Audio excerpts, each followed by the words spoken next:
مجری از سخنگوی دولت پرسید به عنوان سخنگو چقدر حقوق میگیری؟ گفت فکر کنم نزدیک 60 تومن.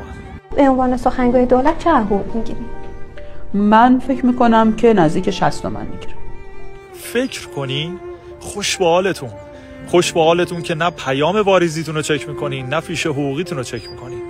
کاری نداریم به اینکه اصلا دولتتون چی هست که سخنگو هم داره، ولی کاش که انقدی غیرت داشتین یک بار وسط کارگرها و کارمندا و بازنشسته ها میشستین، از اونا میپرسیدی فلانی چقدر حقوق میگیری، بعد میدیدی تا رقم آخر فیش حقوقیش رو برات میگفت، چون تا آخرین رقم روش حساب باز میکنه. تو اون کشور وقتی حرف از فقر میشه یه سریا باد تو گلو میندازن که کوری مگه تحریمیم. دقیقاً برای همون 2-3 تا قشر تحریمیم، وگرنه شماها یه کشتی نوح برای خودتون ساختین که احساس خطر بکنین سوار کشتی شدین، دستم برای مردم تکون نمیدین. ما داریم میبینیم بچه‌هاتون اینجا چجوری زندگی میکنن. به قول حضرت حافظ میگه نه عمر خضر بماند نه ملک اسکندر، نزاع بر سر دنیای دون نکن درویش. و تمام.